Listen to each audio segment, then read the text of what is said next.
আমরা তো রোজই সুইচ টিপে লাইট জ্বালাই, ফ্যান চালাই, কিন্তু কখনো কি ভেবে দেখেছি ওই তারের ভেতরে আসলে কি ঘটে? চলুন আজ বিদ্যুতের সেই অদৃশ্য জগতের একেবারে ভেতরে ঢুকে পড়া যাক।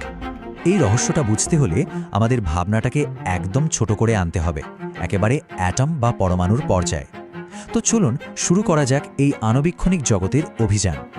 সবার আগে চলুন দেখে নিয়ে একটা সাধারণ তামার তারের ভেতরের অবস্থাটা ঠিক কেমন যখন এর সাথে কোনো ব্যাটারি লাগানো নেই। একটা তামার পরমাণু কিন্তু সাধারণত একদম শান্তশিষ্ট থাকে, মানে নিউট্রাল। কারণটা সহজ, এর ভেতরে যতগুলো পজিটিভ প্রোটন আছে ঠিক ততগুলোই নেগেটিভ ইলেকট্রন, তো চার্জ কাটাকাটি হয়ে যায়। কিন্তু আসল মজাটা হলো এর সবচেয়ে বাইরের খোলসের ইলেকট্রনটাকে নিয়ে। ওটা এতটাই দুর্বলভাবে আটকে থাকে যে একটু সুযোগ পেলেই বেরিয়ে যেতে চায়। পুরো তারটা আসলে এই রকম কোটি কোটি স্থিতিশীল পরমাণুর একটা সুশৃঙ্খল জালের মতো। ভাবা যায় পুরোটা একটা শান্ত এলাকা, যেখানে কোনো চার্জের আনাগোনা নেই, কিচ্ছু বইছে না। বেশ, এবার এই শান্ত পরিবেশে একটা ব্যাটারি যোগ করা যাক। আর ঠিক এইখানেই খেলাটা শুরু হয়, কারণ ব্যাটারি আসতেই একটা ভারসাম্যহীন অবস্থা তৈরি হয়ে যায়। যখনই ব্যাটারিটা জোড়া হয়, ও কিন্তু দুটো কাজ একসাথে করে। একদিকে নেগেটিভ প্রান্তটা ইলেকট্রনকে তারের ভেতরে ধাক্কা দিয়ে ঢোকায়, আর অন্যদিকে পজিটিভ প্রান্তটা ইলেকট্রনকে তার থেকে টেনে বের করে আনে। এই একই সাথে ধাক্কা দেয়া আর টেনে নেওয়ার ফলে পুরো তার জুড়ে একটা টান টান অবস্থা তৈরি হয়, যাকে আমরা বলি ইলেকট্রিক ফিল্ড বা বৈদ্যুতিক ক্ষেত্র। এই ক্ষেত্রটাই ইলেকট্রনগুলোকে একদিকে চলার জন্য বাধ্য করে, যেন ওরা আবার আগের শান্ত অবস্থায় ফিরে আসতে চাইছে। তো এই ধাক্কা আর টান কিভাবে একটা নিরবিচ্ছিন্ন কারেন্ট তৈরি করে? ব্যাপারটা এমন নয় যে একটা ইলেকট্রন দৌড়ে পুরো পথটা পাড়ি দিচ্ছে। এটা আসলে একটা রিলে রেসের মতো। ব্যাটারির নেগেটিভ প্রান্ত থেকে যে ইলেকট্রনটা তারে ঢোকে, ওটা তার সবচেয়ে কাছের ইলেকট্রনটাকে একটা ধাক্কা দেয়, আর সেই ধাক্কা থেকেই শুরু হয়ে যায় এক বিশাল চেইন রিয়াকশন। কিন্তু মজার ব্যাপার হলো, শুধু ধাক্কা দিলেই কিন্তু কাজটা হবে না, একই সাথে অন্য প্রান্তের থেকে একটা টানও দরকার।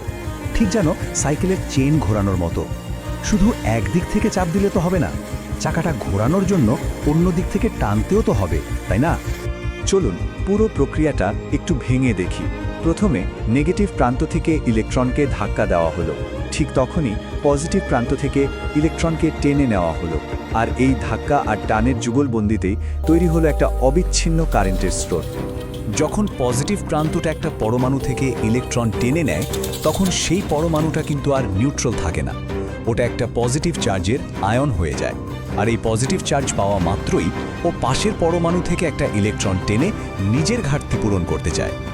এর ফলে একটা দারুণ ঘটনা ঘটে। একদিকে যেমন ইলেকট্রনগুলো নেগেটিভ থেকে পজিটিভের দিকে যাচ্ছে, ঠিক একই সময় মনে হয় যেন পজিটিভ চার্জের একটা স্রোত, বা বলা ভালো খালি জায়গা বা গর্তের একটা স্রোত উল্টো দিকে, মানে পজিটিভ থেকে নেগেটিভের দিকে যাচ্ছে। আর এইখানেই গল্পে একটা দারুণ মোড় আসে, একটা ঐতিহাসিক ভুল বোঝাবুঝি। মানে যিনি প্রথম এই বিদ্যুতের প্রবাহ নিয়ে একটা থিওরি দিয়েছিলেন, তিনি পুরো ব্যাপারটাকে উল্টো বুঝেছিলেন। যদিও সত্যি বলতে সেই সময়ের হিসাবে তার যুক্তিটা কিন্তু বেশ ভালোই ছিল। সেই 1700 দশকে যখন ইলেকট্রনের কোনো ধারণাই ছিল না, বেঞ্জামিন ফ্র্যাঙ্কলিনকে একটা অনুমান করতে হয়েছিল যে আসলে কোন জিনিসটা প্রবাহিত হচ্ছে।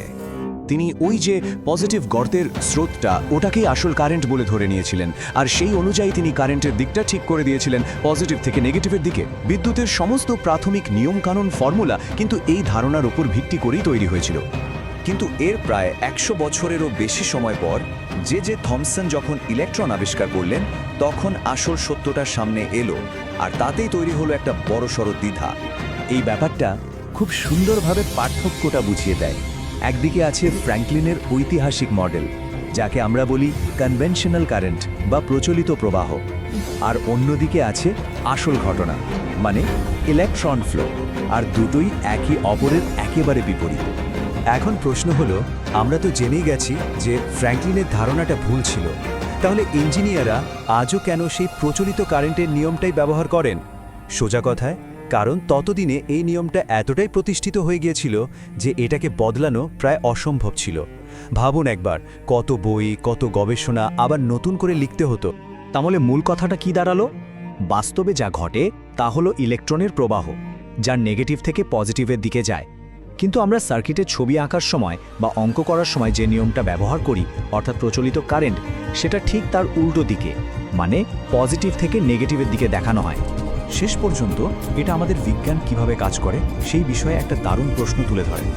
কখনো কখনো একটা দীর্ঘদিনের প্রচলিত নিয়ম বা প্রথা বাস্তব সত্যের চেয়েও বেশি শক্তিশালী হয়ে উঠতে পারে। আজকের মতো এখানেই শেষ করছি। আমাদের সাথে থাকার জন্য ধন্যবাদ।